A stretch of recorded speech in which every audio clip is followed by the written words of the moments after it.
हे guys, welcome back. Last time हम लोगों ने हमारी माइनर क्लास बनाना चालू करी थी और उसमें हम लोग एक अपना नया फंक्शन बना रहे थे, माइन। ठीक है। तो यार ऑब्वियसली अब हम लोग उसमें से हम लोग हमारी वैलिड ट्रांजैक्शंस निकलवा रहे हैं अभी हमारे ट्रांजैक्शन पूल में से। बाय द वे, मेरे को रिक्वेस्ट आई थी यार गिटहब रिपोजिटरी प्रोवाइड करने के लिए। तो यार गिटहब रिपोजिटरी जो है वो रेडी टू गो है। तो थोड़ा सा नीचे जाके डिस्क्रिप्शन में देखो, शायद कुछ मिल जाए। ठीक है। तो यार अब क्या है कि जो कोड है वो टिल वीडियो 34 तक अपडेटेड है। तो यार उससे पहले का मेरे पास वीडियो बाय वीडियो तो कोड नहीं है। ठीक है। तो वो अपडेटेड है टिल वीडियो 34। तो यार तुम लोग वहां से रेफरेंस के लिए जा सकते हो अगर तुम लोग को कोई कोड स्निपेट कॉपी करना है, अगर तुम लोग लेजी हो मेरी तरह। ठीक है। तो यार गिट रिपोजिटरी जो है वो प्रोवाइडेड है इन द डिस्क्रिप्शन। तो जाओ, खोलो, कॉपी मारो, पेस्ट करो and create your own blockchain. ठीक है। बट अब क्या है कि अगर हमारा जो माइनर है वो एक नया ब्लॉक अगर हमारी ब्लॉकचेन के ऊपर माइन करेगा तो ऑब्वियसली हमें उसको कुछ रिवॉर्ड देना पड़ेगा उसके लिए। तो यार आज हम लोग माइनिंग रिवॉर्ड सेट करेंगे हमारी इस ब्लॉकचेन के लिए। ठीक है। तो यार सबसे पहली बात कि यार ये जो रिवॉर्ड है वो ब्लॉकचेन की तरफ से आएगा। ठीक है, ना कि कोई और अकाउंट से। ठीक है। तो अब क्या होगा कि हम लोग को हमारी ब्लॉकचेन को भी एक स्पेशल टाइप का वॉलेट प्रोवाइड करना पड़ेगा। ठीक है। जिसके पास अथॉरिटी होगी ट्रांजैक्शन साइन करने की और डायरेक्टली हमारे माइनर्स को भेजने के लिए a certain amount of crypto currency as reward for mining a new block on our blockchain. और ये जो रिवॉर्ड होगा ये काफी हद तक सिमिलर होगा हमारे एक ट्रांजैक्शन ऑब्जेक्ट की तरह, जिसमें एक इनपुट प्रॉपर्टी होती है और दो आउटपुट प्रॉपर्टीज होती हैं। बट हमारे इस रिवॉर्ड के लिए हम लोग सिर्फ एक इनपुट और सिर्फ एक आउटपुट प्रॉपर्टी डिफाइन करेंगे। अब ऐसा हम लोग क्यों करेंगे? क्योंकि यार देखो, पहले इनपुट वाले में तो हम लोग सिर्फ वो इनिशियल अमाउंट डालेंगे कि यार हमारी ब्लॉकचेन के वॉलेट में अभी कितना बैलेंस है और हमारी ब्लॉकचेन के वॉलेट का एड्रेस क्या है। ठीक है। और हमारी आउटपुट में हम लोग सिर्फ ये डाल देंगे कि कितनी क्रिप्टो करेंसी किस एड्रेस पे जा रही है। ठीक है। अब क्योंकि ये ब्लॉकचेन का वॉलेट है और ये कोई और अकाउंट नहीं है जिसका हमें रिजल्टेंट बैलेंस कैलकुलेट करना होगा at the end of the day, तो इसके लिए हम लोग को कोई जरूरत नहीं है एक नया आउटपुट फील्ड क्रिएट करने के लिए जिसमें हम लोग ये डिफाइन करेंगे कि उस वॉलेट का रिजल्टेंट बैलेंस क्या होगा। ठीक है। तो यार अभी सबसे पहले हम लोग एक नया कांस्टेंट वेरिएबल डिफाइन कर लेते हैं हमारी config.js के अंदर, जिसमें हम लोग ये डिफाइन करेंगे कि हमारा माइनिंग रिवॉर्ड क्या होगा फॉर आवर ओन ब्लॉकचेन। तो यार यहाँ पे मैंने अपना एक नया कांस्टेंट वेरिएबल डिक्लेयर कर लिया जिसका नाम है माइनिंग रिवॉर्ड और इसको मैंने असाइन किया 50, यानी कि हमारी ब्लॉकचेन की डिफॉल्ट रिवॉर्ड वैल्यू जो है वो 50 क्रिप्टो करेंसीज होगी। ठीक है। और ऑब्वियसली हम लोग इसको हमारे मॉड्यूल एक्सपोर्ट्स के साथ हमारा जो ऑब्जेक्ट एक्सपोर्ट हो रहा है उसमें एक्सपोर्ट करवाना पसंद करेंगे। ठीक है। तो यार अब चलते हैं हमारी ट्रांजैक्शन क्लास में और एक नए टाइप का ट्रांजैक्शन जनरेट करते हैं जिसको हम लोग रिवॉर्ड ट्रांजैक्शन बोलेंगे। तो यार यहाँ पे मैं आ गया हूँ अपनी ट्रांजैक्शन डॉट जेएस के अंदर और यहाँ पे हम लोग सबसे पहला काम ये करेंगे कि यार हमारी कॉन्फिग डॉट जेएस में से हमारा कांस्टेंट वेरिएबल माइनिंग रिवॉर्ड जो है उसको स्क्रिप्ट में इंपोर्ट कर लेंगे। तो यार यहाँ पे हम लोग एक different kind of transaction generate करवानी है जिसके पास सिर्फ एक आउटपुट फील्ड होगी हमारे रेसिपिएंट की। ठीक है।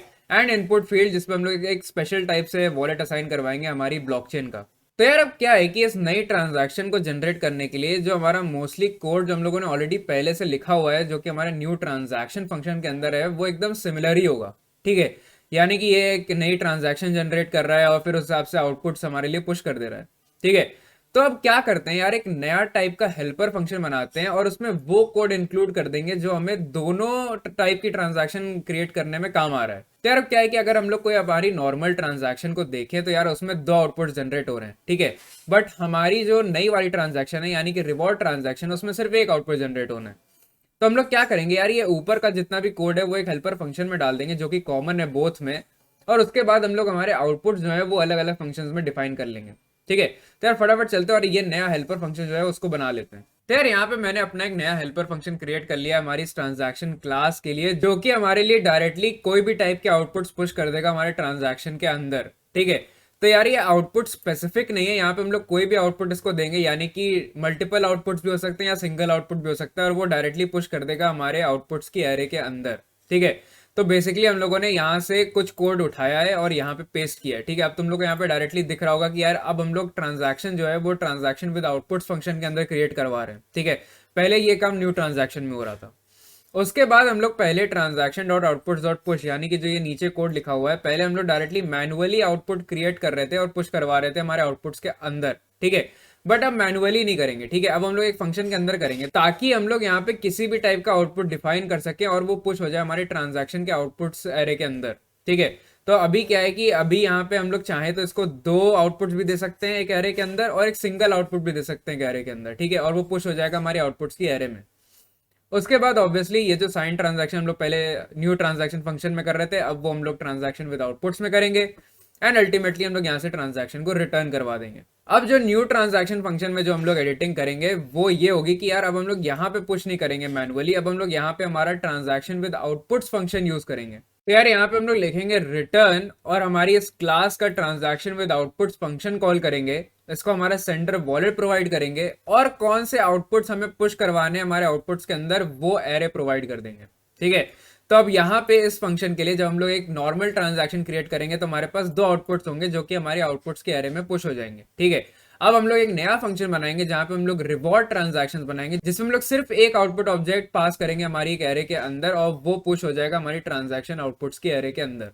तो यार अगर तुम लोग ये वाले रिटर्न स्टेटमेंट से थोड़ा सा कंफ्यूज हो तो यार बेसिकली यहाँ पे कुछ नहीं हो रहा है। यहाँ पे हम लोग हमारा this dot transaction with outputs function call कर रहे हैं जो कि हमें एक ट्रांजैक्शन रिटर्न करेगा और डायरेक्टली जैसे ही वो ट्रांजैक्शन हमारे न्यू ट्रांजैक्शन फंक्शन के अंदर रिटर्न हो जाएगा हम लोग सिंपली वो ट्रांजैक्शन रिटर्न करवा देंगे हमारे न्यू ट्रांजैक्शन फंक्शन से भी। तो यहाँ पे डबल टाइम रिटर्न हो रहा है। ठीक है, तो यहाँ पे हम लोग सबसे पहले एक फंक्शन कॉल करवा रहे हैं, वहां से एक वैल्यू रिटर्न हो रही है और जैसे ही वो हमारे पास आ जा रही है हम लोग उसको डायरेक्ट फिर से रिटर्न करवा दे रहे हैं। तो यार यहाँ पे मैंने अपना एक नया फंक्शन बना लिया जिसका नाम है रिवॉर्ड ट्रांजैक्शन। ठीक है, और ये भी एक स्टैटिक फंक्शन होगा जिसमें हम लोग हमारा माइनर वॉलेट प्रोवाइड करेंगे और ब्लॉकचेन वॉलेट प्रोवाइड करेंगे। ठीक है, तो यार अब कॉल करते हैं हमारा ट्रांजैक्शन विद आउटपुट्स फंक्शन और सेट करते हैं हमारा नया रिवॉर्ड ट्रांजैक्शन।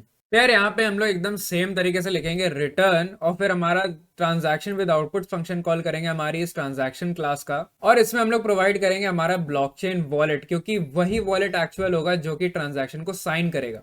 ठीक है, इसलिए हम लोग यहाँ पे ब्लॉकचेन वॉलेट भिजवा रहे हैं ना कि माइनर वॉलेट। ठीक है, क्योंकि यहाँ पे ट्रांजैक्शन जो है वो ब्लॉकचेन वॉलेट से कैरी आउट होने वाली है।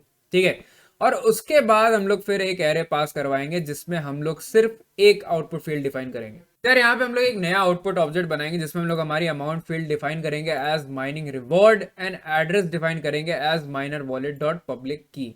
ठीक है, जैसा कि हम लोग पहले से करते आ रहे हैं। ठीक है, तो यार अब हमारा जो है नया रिवॉर्ड ट्रांजैक्शन फंक्शन जो है वो रेडी है। बट अब क्या है कि जो हम लोग इतनी देर से बात कर रहे हैं कि यार हमारी ब्लॉकचेन का एक स्पेशल टाइप का वॉलेट होगा, वो कहाँ है? वो अभी तक तो हम लोगों ने क्रिएट किया नहीं है। ठीक है, तो यार एक काम करते हैं, हमारी वॉलेट के index.js में चलते हैं और हमारी ब्लॉकचेन के लिए एक वॉलेट बनाते हैं। तो यार यहाँ पे मैं आ गया अपनी वॉलेट के index.js के अंदर और यहाँ पे मैंने सबसे नीचे अपनी ब्लॉकचेन वॉलेट क्रिएट कर ली है। ठीक है, तो यार यहाँ पे हम लोग एक नया फंक्शन बनाएंगे, स्टैटिक फंक्शन ब्लॉकचेन वॉलेट। ठीक है, और इसमें हम लोग एक नया कांस्टेंट इंस्टेंस डिफाइन करेंगे हमारी इस क्लास का जो कि वॉलेट क्लास है। तो यार यहाँ पे हम लोग बेसिकली एक नया वॉलेट क्रिएट कर रहे हैं और उस इंस्टेंस का नाम हम लोग रख रहे हैं ब्लॉकचेन वॉलेट। ठीक है, तो यार अब क्या है कि अब क्योंकि ये जो वॉलेट है ये स्पेशल वॉलेट है। ठीक है, तो ऑब्वियसली अब हमारा जो वॉलेट बन के आएगा उसका एक ऑटो जनरेटेड एड्रेस बन के आएगा। ठीक है, बट हम वो ऑटो जनरेटेड मैसेज चाहते नहीं है। ठीक है, हम लोग चाहते हैं कि हमारी ब्लॉकचेन वॉलेट का कुछ एक स्पेशल टाइप का एड्रेस हो।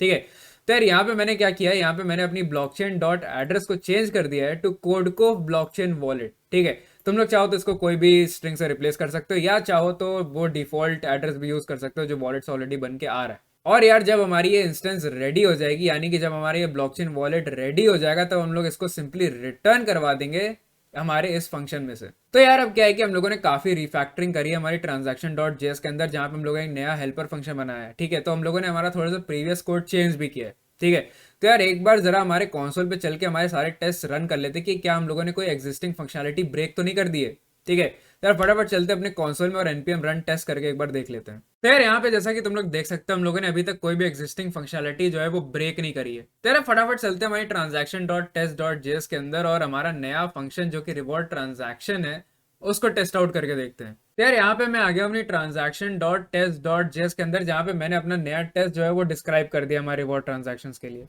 तो यार यहाँ पे हम लोग लिखेंगे क्रिएटिंग अ रिवॉर्ड ट्रांजैक्शन। ठीक है, जहाँ पे हमारा एक बिफोर ईच ब्लॉक होगा जहाँ पे हम लोग हमारा नया रिवॉर्ड ट्रांजैक्शन फंक्शन जो है उसको कॉल करवाएंगे। ठीक है, तो यार यहाँ पे हम लोग एक नया ट्रांजैक्शन ऑब्जेक्ट जो है उसको ग्रैब करेंगे जो कि रिटर्न हो रहा होगा हमारे रिवॉर्ड ट्रांजैक्शन से, और फिर हम लोग हमारी क्लास ट्रांजैक्शन का फंक्शन जो है जो हम लोगों ने अभी जस्ट क्रिएट किया रिवॉर्ड ट्रांजैक्शन उसको हम लोग कॉल करेंगे। उसके बाद हम लोग इसमें हमारा माइनर वॉलेट पास करेंगे, तो इसमें हम लोग सिंपली वॉलेट लिख देंगे जो कि हम लोगों ने हमारे सबसे पहले बिफोर ईच ब्लॉक में बनाया था हमारे इस टेस्ट स्वीट में। ठीक है, और उसके बाद क्योंकि इसका जो सेकंड पैरामीटर है वो हमारा स्पेशल ब्लॉकचेन वॉलेट होता है, तो यहाँ पे हम लोग हमारी वॉलेट क्लास का ब्लॉकचेन वॉलेट फंक्शन कॉल करेंगे जो कि हमारे लिए हमारा स्पेशल ब्लॉकचेन वॉलेट जो है वो रिटर्न कर देगा। तो यार यहाँ पे हम लोग ये चेक करेंगे कि यार जो हमारा ट्रांजैक्शन ऑब्जेक्ट है और उसकी जो आउटपुट्स एरे है, जब भी हम लोग उसको ट्रेवर्स करेंगे और चेक करेंगे कि हमारे माइनर की पब्लिक की से कोई ट्रांजैक्शन आउटपुट मैच हो रहा है कि नहीं हो रहा है। और अगर वो हो रहा है तो हम लोग ये टेस्ट करेंगे कि यार उसकी जो अमाउंट फील्ड है ना वो हमारे माइनिंग रिवॉर्ड के इक्वल होनी चाहिए, क्योंकि ये एक रिवॉर्ड ट्रांजैक्शन है। तो यार यहाँ पे मैंने एक नया यूनिट टेस्ट लिखा है, इसको मैंने डिस्क्राइब किया रिवॉर्ड द माइनर्स वॉलेट। और यहाँ पे हम लोग एक्सपेक्ट करेंगे कि transaction dot outputs dot find her एक आउटपुट को देखेंगे, हमारे आउटपुट के एड्रेस को चेक करेंगे कि क्या वो हमारे माइनर की पब्लिक की से मैच हो रहा है, और अगर वो हो रहा है तो यार हमें इसका अमाउंट दे दो। ठीक है, तो हम लोग डॉट अमाउंट करके उसके अमाउंट फील्ड को ग्रैब कर लेंगे। ठीक है, और उसके बाद हम लोग ये चेक करेंगे कि यार ये इक्वल होना चाहिए हमारे माइनिंग रिवॉर्ड के। तो यार अब चलते फटाफट से अपने कंसोल में और इस नए यूनिट टेस्ट को रन करके देखते हैं कि यार हमारा जो रिवॉर्ड ट्रांजैक्शन है वो करेक्टली चल रहा है कि नहीं चल रहा है। तो यार यहाँ पे जैसा कि तुम लोग देख सकते हो, यहाँ पे मैंने अपना npm रन टेस्ट चला लिया है और यहाँ पे मेरे सारे के सारे यानी कि 27 टेस्ट जो है वो मेरे सारे पास हो रहे हैं। ठीक है, तो यार यानी कि हम लोगों ने सक्सेसफुली रिवॉर्ड ट्रांजैक्शंस इंप्लीमेंट कर दिया हमारी इस एप्लीकेशन में। ठीक है, तो यार अब हम लोग आगे जाएंगे और यार इन ट्रांजैक्शंस को माइन करवाएंगे एक नए ब्लॉक में। ठीक है, बट ये सब हम लोग करेंगे हमारी आने वाली वीडियोस में। तो यार तब तक के लिए keep chilling at the code को।